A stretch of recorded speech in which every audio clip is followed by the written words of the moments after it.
లకు దీనికి లింక్ చేయాల్సిన అవసరం ఉందని అనుకోను. రైట్. ఇక చాలా సెన్సిటివ్ ఇష్యూ సార్ ఇది. ఈ ఇష్యూతోనే జైనూరు అట్టుడుగుతున్న పరిస్థితి. అక్కడ 144 సెక్షన్ విధించారు.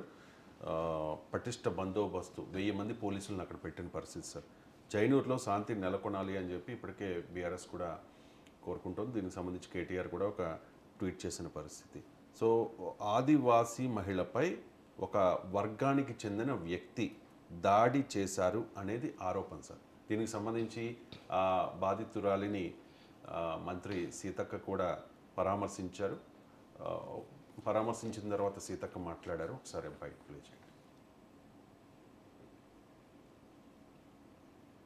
కుమరంభీం ఆసిఫాబాద్ జిల్లాలోని జైనూర్ దగ్గర ఒక ఆటో డ్రైవర్ మరి ఆదివాసీ మహిళ అయినటువంటి నీలాబాయ్ ఆమెను కొట్టి అపస్మారక స్థితిలోకి తీసుకెళ్లి మరి ఆమె మీద ఉన్నటువంటి బంగారు వస్తువులు కూడా గుంజుకున్నట్టుగా ఇప్పుడు ఇక్కడికి రావడంతో మాకు తెలిసింది. వారి కొడుకు, వారి భర్త, మరి వాళ్ళ బంధువులు మేమందరి సమక్షంలో అమ్మను నీలాబాయి గారిని పరామర్శించి వారి యొక్క ఆరోగ్య స్థితిగతులు తెలుసుకుని ఫర్దర్ గా ఇంకా మంచి ట్రీట్మెంట్ జరగాలని కోరుకోవడం జరుగుతుంది. జైనూరులో ఉన్నటువంటి మన ఆదివాసీ యువత అంతా కూడా సంయమనంతో ఉండాలి, వాస్తవాలను బయటికి తీసుకొస్తాయి. అమ్మ మాత్రం ఇప్పటి వరకు ఆమె మీద గాయాలు కొట్టిందనే చెప్పింది. రేపు గాని ఇతర అనేది వాళ్ళ కొడుకు ముందటనే వాళ్ళ కొడుకే మరి మన గోండి భాషలో, కోయతూరు భాషలో అడిగితే అలాంటిది ఏం జరగలేదని 100 మందిలో మాకు చెప్పింది. అయినా కూడా ఎస్పీ గారితో మాట్లాడి అట్లాంటి డౌట్స్ సంయమనంతో ఉండాలి, వాస్తవాలను బయటకు తీసుకొస్తాం.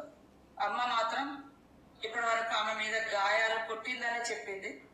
రేపు గాని ఇతర అనేది వాళ్ళ కొడుకు ముందటనే వాళ్ళ కొడుకే మరి మన గోండి భాషలో, కోయతూరు భాషలో అడిగితే అలాంటిది ఏం జరగలేదని 100 మందిలో మాకు చెప్పింది. అయినా కూడా ఎస్పీ గారితో మాట్లాడి అట్లాంటి డౌట్స్ ఉంటే ఖచ్చితంగా డాక్టర్స్ కి, ఇక్కడికి గాంధీ హాస్పిటల్ డాక్టర్స్ కు వాళ్ళు కనుక ఈ డౌట్ ను క్లియర్ చేయమని చెప్పకపోతే అది కూడా మనం టెస్ట్ చేసి నిజంగా ఆమె మీద అత్యాచారం జరిగి ఉంటే ఇంకా కఠినమైనటువంటి శిక్షలు తప్పకుండా ఆ వ్యక్తులకు పడుతుంది.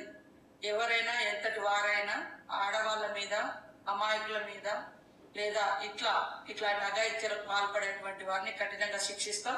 ఇప్పటికే మరి ఆమెను కొట్టినటువంటి దుర్మార్గుని కేసు పెట్టి జైల్లో పంపడం జరిగింది. నిజంగా దీంట్లో కొట్టడం వరకే ఉందా, రేపు కూడా జరిగిందా, అత్యాచారం కూడా చేసిరా అనేది ఇంకా స్పెసిఫిక్ గా కూడా మేము డాక్టర్లతో ఇక్కడ టెస్టులు కూడా చేయిస్తాం. Right sir. ఒక మంత్రిగా మాత్రమే కాదు, ఆదివాసీ మహిళా ప్రతినిధిగా అక్కడికి వెళ్ళి వాళ్ళను పరామర్శించారు సీతక్క. ఆమె ఆదివాసీ బిడ్డ, అందువల్ల ఆ సీతక్క చెప్పిన దాన్ని బట్టి ఒకటి ప్రభుత్వం చాలా ఫాస్ట్గానే యాక్ట్ అవుతుంది అని చెప్పారు. వాడిని ఆ దుర్మార్గాన్ని అరెస్ట్ చేశాం, వాడిని కఠినంగా శిక్షించాలి, అందులో అనుమానం లేదు. వాడిని ఇక్కడ నిందితుడు బాధితుడుగానే చూడాలి తప్ప నిందితుడు ఏ కులము, ఏ మతంతో సంబంధం లేదు. నేరస్తుడు నేరస్తుడే, నేరానికి కులం ఉండదు, మతం ఉండదు. అందువల్ల నేరస్తుని మతానికి చెందిన వాళ్ళైనా, నేరస్తుని కులానికి చెందిన వాళ్ళైనా కూడా వాడిని నేరస్తునిగానే చూడాలి. మావాడు కదా అని వాళ్ళెవరు సమర్థించినా అది అంతకన్నా దుర్మార్గం ఇంకోటి ఉండదు. సో రేపు ఒక మతము, ఒక కులము అనే కాదు, ఒకే మతంలో వారిపైన జరుగుతున్నాయి, ఒకే కులం వారిపైన జరుగుతున్నాయి. ఇప్పుడు మనం కలకత్తాలో చూసాం ఆర్జికర్ మెడికల్ కాలేజ్ ఇన్సిడెంట్. వేరు వేరు వర్గాలు ఏం కావు కదా. సో అందువల్ల ఇందులో కులాన్ని, మతాన్ని తీసుకురాకూడదు, ఎవరు తీసుకురాకూడదు. అంటే నిందితుని వైపు నుంచి తీసుకురాకూడదు, బాధితుల వైపు నుంచి కూడా తీసుకురావడం వల్ల న్యాయం జరగదు. మధ్యలో అమాయకులు బలైపోతారు తప్ప న్యాయం జరగదు. ఆ ఆదివాసీ బిడ్డకు న్యాయం జరగాల్సిందే, అనుమానమే లేదు. ఆ దుర్మార్గుని కఠినంగా శిక్షించాల్సిందే. ఎందుకంటే ఒక నిస్సహాయురాలైనటువంటి మహిళ రోడ్డు మీద వెళ్తుంటే నేను అటాక్ చేస్తానంటే వాడికి ఎవడిచ్చాడు అంత కండకావరం ఏంటి ఆ దుర్మార్గుడికి? సో వాడిని చాలా కఠినంగా శిక్షించడం ద్వారా ఒక డిటరెంట్ పనిష్మెంట్ ద్వారా ఒక సందేశం సమాజానికి పంపాలి. సో ఎట్టి పరిస్థితుల్లో ఈ దుర్మార్గాన్ని మేము, సమాజము, రాజ్యము ఎలో చేయదు అని అలా చేయడం ద్వారా ఆదివాసీ బిడ్డల్లో కూడా విశ్వాసాన్ని కల్పించవచ్చు, నమ్మకాన్ని కల్పించవచ్చు.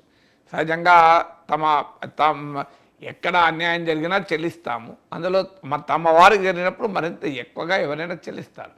అందువల్ల ఆదివాసీల ఆగ్రహావేశాలు మనం అర్థం చేసుకోవచ్చు, అవి న్యాయమైనవి. ఎందుకంటే తమ బిడ్డ పైన జరిగినటువంటి దాడిని సహజంగానే ఆ సమాజము తీవ్రంగానే స్పందిస్తుంది, అర్థం చేసుకోగలము. అందువల్ల ఇక్కడ కానీ అదే సమయంలో మనం పిలిపివ్వాల్సింది, ఎవరైనా నాగరికత సమాజము బాగుండాలని కోరుకునే వాళ్ళు దీనికి కులపరమైన మతపరమైన రంగులు పూయకండి. రెండు వైపులా నేను విజ్ఞప్తి చేసేది.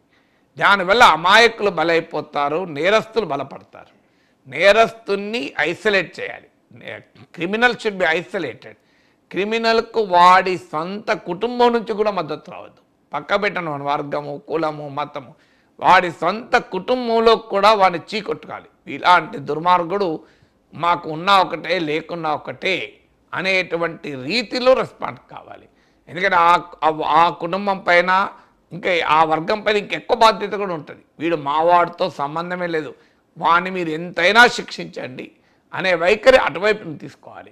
ఇటువైపు నుంచి కూడా దీన్ని వేరే రంగు పులిమితే ఏమవుతుందంటే నిందితుడికి సపోర్ట్ పెరుగుతుంది. మనం నేరస్తుడికి సపోర్ట్ పెంచకూడదు.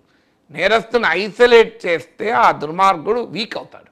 నేరస్తుని కనుక మనం ఒక కులంతోనో ఒక వర్గంతోనో చూడడం మొదలు పెడితే వాడే బలపడతాడు. అన్ఫార్చునేట్లీ వాడు బలపడతాడు, వాడికి శక్తి పెరుగుతుంది. సో అందువల్ల వాడిని ఐసోలేట్ చేయాలి, వాడిని నేరస్తునిగానే చూడాలి. ఇది మరో రంగు తీసుకోకుండా, మతపరమైన రంగు మరో రంగు తీసుకోకుండా రెండు కులాల మధ్య, రెండు మతాల మధ్య, రెండు వర్గాల మధ్య సమస్యగా చూడకూడదు. ఒక నిస్సహాయ బాధితురాలు, ఒక కండకావరం ఎక్కిన ఒక దుర్మార్గుడైన నిందితుడు, ఇంతవరకే చూడాలి. ఇంతవరకే చూసి వాడిపైన కఠినమైన శిక్ష తీసుకోవాలి. రాజకీయ నాయకులకు కూడా ఇందులో ఫిషింగ్ ఇన్ ట్రబుల్ వాటర్స్ అంటారు. సమాజంలో ఉన్న సోషల్ ఫాల్ట్ లైన్స్ను తమ రాజకీయ అవసరాల కొరకు రెచ్చగొడితే అది చాలా ప్రమాదకరం. ఎవరూ రెచ్చగొట్టకూడదు, ఎటువైపు రెచ్చగొట్టదు. సమాజానికి కూడా విజ్ఞప్తి, నేరస్తుడు ఎవడైనా మంచిదే, వాడు శిక్షించాలని అన్ని మతాల వారు కోరుకోవాలి, అన్ని కులాల వారు కోరుకోవాలి. ఎందుకంటే అనవసరంగా ఇతరుల ఆస్తులపైన, ఇతరుల ప్రార్థనా మందిరాలపైన దాడులు జరిగాయనుకోండి, నేరస్తునికి ఎక్కలేని సానుభూతి వచ్చి వస్తుంది. సో వాడు అప్పటిదాకా వాడిని చీదరించుకుంటున్న ఆ వర్గం వారు కూడా ఎప్పుడైతే తమ ఇండ్లపై దాడులు జరుగుతాయో, తమ ఆస్తులపైన దాడులు జరుగుతాయో, తమ ప్రార్థనా మందిరాలపై దాడులు జరుగుతాయో, అది టర్న్ తీసుకొని నేరస్తుని పట్ల సానుభూతిగా మారే ప్రమాదం ఉంటుంది. అందువల్ల నేరస్తుని బలోపేతం చేయకండి. నేరస్తునికి ఎటువైపు నుంచి మద్దతు రాకుండా, చివరకు తన కుటుంబం నుంచి కూడా మద్దతు రాకుండా వాడిని ఐసోలేట్ చేయండి. వాడి ఐసోలేట్ చేసి వాడిని కఠినంగా శిక్షించండి.